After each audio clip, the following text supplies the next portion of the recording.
जी, JEE main का बेटा 2021 का बहुत अच्छा क्वेश्चन है। और अगर हम बात करें कि इस क्वेश्चन में कितने सारे कॉन्सेप्ट इन्वॉल्व हुए हैं, तो हम यहाँ पे देख पा रहे हैं कि यहाँ पे फंक्शन का कॉन्सेप्ट भी इन्वॉल्व हो गया। साथ-साथ ये ट्रिग्नोमेट्री का भी कॉन्सेप्ट यहाँ पर आ गया। ये फंक्शन है, फंक्शन आपको डिटेल में पता होना चाहिए। और ये प्रॉब्लम ट्रिग्नोमेट्री में अलग से एडवांस में कई बार पूछी गई है। 2015 में भी ये क्वेश्चन आया था, एडवांस में पूछा गया इस टाइप की प्रॉब्लम। तो ये चूंकि आजकल जेई मेन का पैटर्न ही बन गया है कि पुरानी एडवांस प्रॉब्लम को उठाइए और उसको यहाँ पे डाल दीजिए, तो उस टाइम तो केवल यही प्रॉब्लम आई थी। इन्होंने यहाँ पे फंक्शन का कॉन्सेप्ट भी इन्वॉल्व करा दिया है। तो इस क्वेश्चन को हमें यहाँ डिटेल में समझना पड़ेगा। अगर इस क्वेश्चन को मेथड वन या मेथड टू, दो तरीके से इस प्रॉब्लम को हम लोग सॉल्व कर सकते हैं। अगर हम मेथड वन की बात करें कि मेथड वन में इस प्रॉब्लम को हम लोग कैसे आगे बढ़ा सकते हैं, तो इस क्वेश्चन को अगर हम देखें तो यहाँ पर आपको क्या फंक्शन गिवन है। ये फंक्शन आपको f x plus y f plus f x minus y बराबर two f x into f y यहाँ पर गिवन है।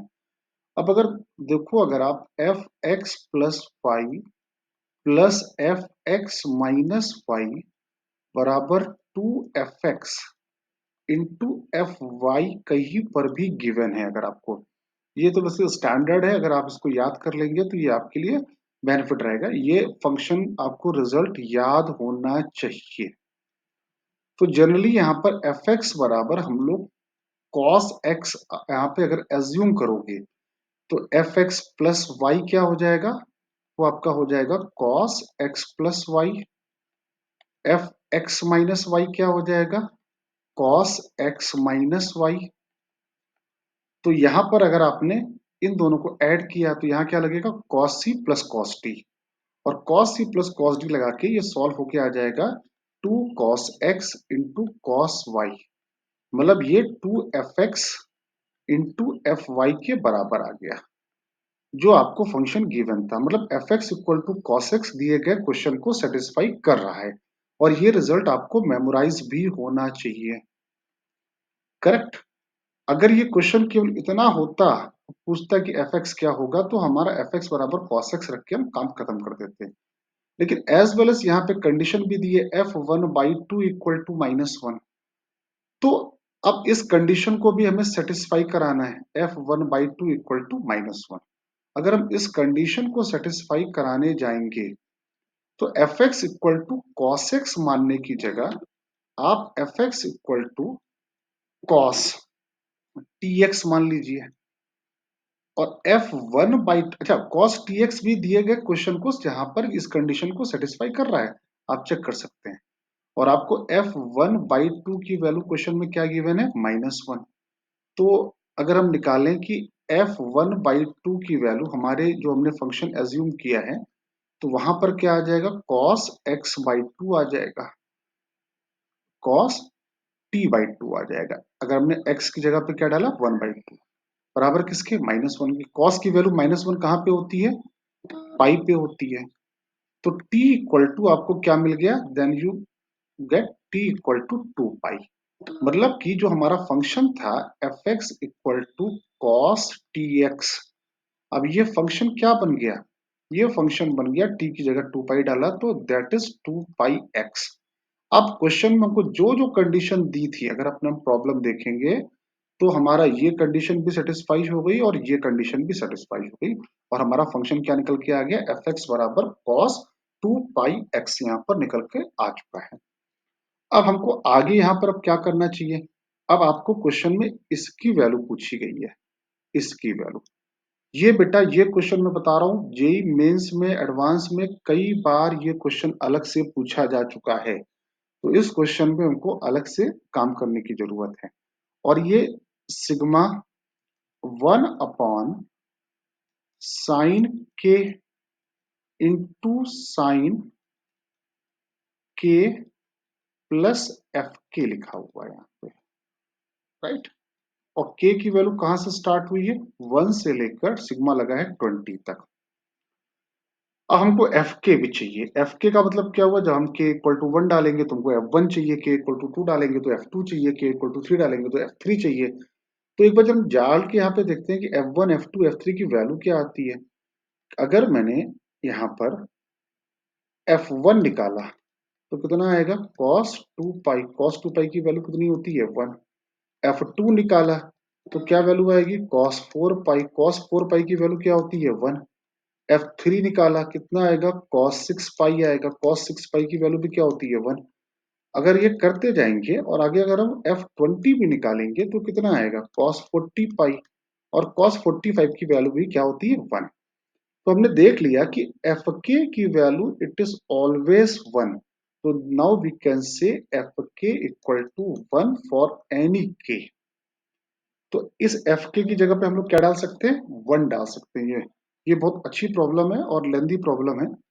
तो सिग्मा के इक्वल टू 1 से लेकर 20 तक, और यहां लिखा 1 अपॉन साइन के इंटू साइन के प्लस 1। ये मैंने लिखा। प्रॉब्लम आपकी यहां तक आ गई। अब अगर यहां पे अगर गौर से देखो तो ये एंगल का डिफरेंस क्या आ रहा है कांस्टेंट, मतलब एंगल का डिफरेंस क्या आ रहा है कांस्टेंट। तो अगर एंगल का डिफरेंस अगर यहाँ पे कांस्टेंट है तो इस प्रॉब्लम को लगाने के लिए हमको यहाँ पर और क्या करना चाहिए, जो नीचे लिखा है वही हम ऊपर क्रिएट कर दें। जो नीचे लिखा हुआ मिल रहा है वही चीज हम ऊपर हमको क्रिएट करनी है एनी हाउ। तो अगर हम यहाँ पे देखें कि उसको थोड़ा सा पेज और बड़ा कर लेते हैं क्योंकि आगे और जगह लेगा ये। हम्म, तो यहाँ पे देखो, तो यहाँ पे मैंने क्या किया जरा गौर से देखना, मैंने ऊपर क्या किया साइन के प्लस 1 माइनस के, इसका मल्टीप्लाई कर दिया। मतलब अल्टीमेटली मैंने साइन 1 ऊपर लिखा है, अगर ऊपर लिखा है तो साइन 1 का डिवाइड भी करना पड़ेगा, तो साइन 1 का डिवाइड भी कर दिया। तो ये आ गया 1 अपॉन साइन 1 सिग्मा। अब ऊपर देखो क्या लिखा है, साइन ए माइनस बी का फॉर्मूला क्या होता है, sign A cos B minus cos A sine B. ये फॉर्मूला लग गया ऊपर न्यूमरेटर में। और डिनोमिनेटर में क्या लिखा है, साइन के इंटू साइन के प्लस 1। करेक्ट। तो अब अगर हम यहां पे देखें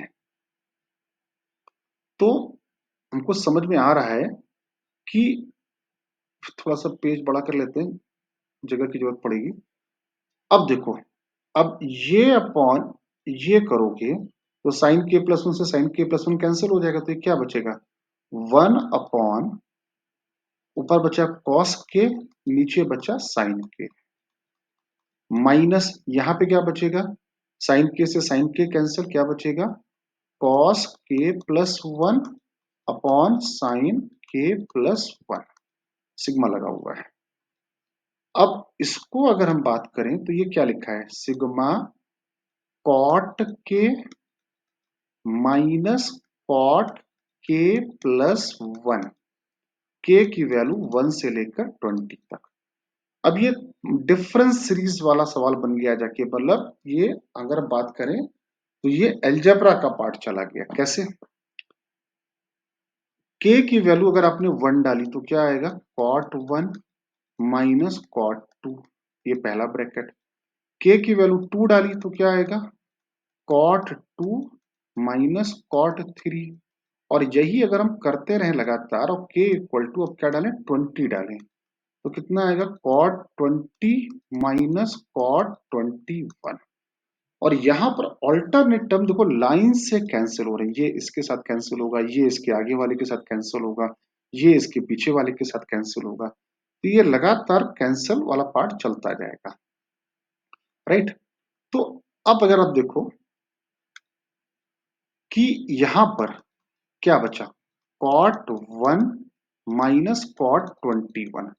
वैसे ये लाइन लिखने की जरूरत नहीं थी, अगर आपको शॉर्टकट जानना है तो k इक्वल टू 1 छोटी वाली वैल्यू छोटे वाले में डाल दो और बड़ी वाली वैल्यू बड़े वाले में डाल दो। भाई k और k प्लस 1 में कौन बड़ा है, k छोटा है k प्लस 1 बड़ा है।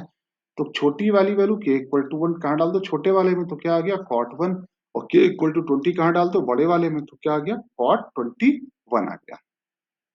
आई होप बात सबको यहाँ पे समझ में आ रही होगी। यहाँ पर क्या हो गया, अब अगर हम यहाँ पे देखें और बाहर पहले से भी आपके पास क्या लिखा हुआ था, साइन 1, ये पहले से था आपके पास, तो 1 अपॉन साइन 1 आ गया। अब इसको सिंप्लीफाई कर लेते हैं, cot 1 upon sine 1 minus cot 21 upon sine 1। अब हमको अपने ऑप्शन मैच कराने पड़ेंगे, ऑप्शन क्या लिखे हुए हैं एक बार वहां पे हमको नजर डालते हैं। तो ऑप्शन में लिखा है, इतने सारे ऑप्शन लिखे हैं, आंसर कॉसेक स्क्वायर में है, कॉसेक में है और 20 में साइन में है। तो अगर हम देखें वहां पे मल्टीप्लाई में लिखा हुआ है, तो हम चाहें तो यहाँ पर एलसीएम भी लेकर इसको आगे बढ़ा सकते। तो हमको थोड़ा इसको सिंप्लीफाई कर लेते हैं हम लोग, सिंप्लीफाई अगर करेंगे तो अब आंसर उन्होंने किस फॉर्मेट में दिया है उस पर डिपेंड करेगा। तो साइन 1 तो बाहर ही लिखा हुआ है, अब ये बचा cot 1, तो cot 1 क्या हो जाएगा, cos 1 अपॉन साइन 1, और ये लिखा है cot 21, तो that will be cos 21 upon sine 21। इसका एलसीएम ले लेते हैं, एलसीएम लोगे तो ये साइन ए cos बी माइनस cos ए साइन बी, मतलब साइन ए माइनस बी का फॉर्मूला बन गया, मतलब ये ऊपर आ गया साइन 20, नीचे आ गया भाई साइन 1, ये साइन 21, और एक साइन 1 यहाँ पे पहले से लिखा हुआ था। तो अल्टीमेटली ऊपर आ गया cosec square 1 into cosec 21 into sine 20। ये अच्छा क्वेश्चन था बेटा। यहाँ पर अगर देखिए तो ये कॉन्सेप्ट हम लोग एपीजीपी में पढ़ते हैं, फिर उसके पहले फंक्शन का कॉन्सेप्ट का इन्वॉल्वमेंट था। तो ये एक अच्छी प्रॉब्लम है और इसको एग्जाम में करने पे तो टाइम लगेगा, मतलब टाइम लगना चाहिए। ये मैं बोलूंगा कि ये मेंस के पॉइंट ऑफ व्यू से ये टफ प्रॉब्लम था, लेंदी प्रॉब्लम था, यहाँ पे कैलकुलस भी इन्वॉल्व करा दी उन्होंने। इस टाइप का प्रॉब्लम एडवांस में कई बार आ चुका है। अगर नहीं समझ में आया हो तो इस क्वेश्चन को दोबारा आप एक बार जाके देखिए, आई होप आपको और क्लियर व्यू आएगा। अच्छा, इस क्वेश्चन को करने का एक मेथड 2 भी है। मेथड 2 में हम लोग क्या करते हैं, इस फंक्शन को, जैसे यहाँ पर f1/2 दिया है -1, इसकी हेल्प से अगर हम मेथड 2 की बात करें, अगर हम यहाँ पे इस क्वेश्चन को अगर हम मेथड 2 की बात करें, तो मेथड 2 से भी ये क्वेश्चन निकाला जा सकता है। जैसे हम यहाँ पर f1/2 आपको गिवन है, तो f1/2 की हेल्प से जैसे मैं यहाँ पर y को डाल दूं 0 और x को डाल दूं 1, तो क्या आ जाएगा, f1 प्लस f1 और 2, x को डाल दिया 1 और y को डाल दिया 0। तो f0 की वैल्यू हमको पता नहीं है, तो पहले हमको f0 निकालना पड़ेगा। f0 कैसे निकलेगा, तो f1 तो हमारा निकल के आ जाएगा, लेकिन हमको पहले f0 निकालना पड़ेगा। तो f0 निकालने के लिए हमको x भी 0 y भी 0 दोनों डालने पड़ेंगे। x और y दोनों, अगर हमने x और y दोनों 0 डाल दिए तो वहां से दिए गए सवाल से आपका f0 निकल के आ जाएगा। f0 यहाँ डाल दोगे तो f1 आ जाएगा, f1 आ जाएगा, फिर आगे आपको f2 निकालना पड़ेगा, फिर f3 निकालना पड़ेगा। f1 f2 f3 का एक पैटर्न पकड़, अगर आप पकड़ोगे तो वहां से आपका ये आंसर निकल के आ जाएगा। तो मेथड 2 कभी मौका मिलेगा तो उसको पढ़ाएंगे, लेकिन आपको ये रिजल्ट फंक्शन का याद होना चाहिए। मैंने यहाँ पे प्रूफ करके दिखाया है कि ये कैसे यहाँ पर सेटिस्फाई करता है। थैंक यू बच्चों।